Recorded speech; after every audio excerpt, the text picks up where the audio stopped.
xasida yi moo nu war a dàqal lépp lu ñuy lekk lu ne jàng xasida yi moo nu ko war a dàqal.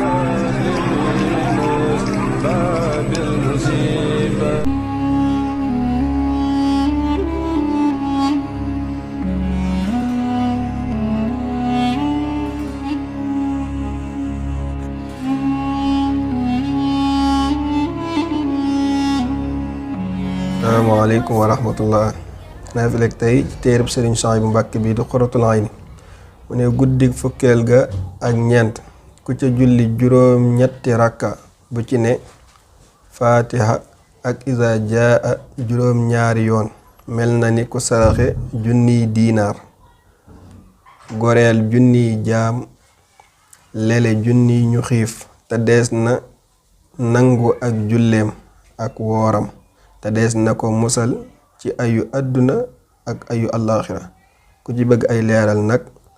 nga dem ci téereb Sëriñ Suhaybu bi do Qurratul Ayni page 146.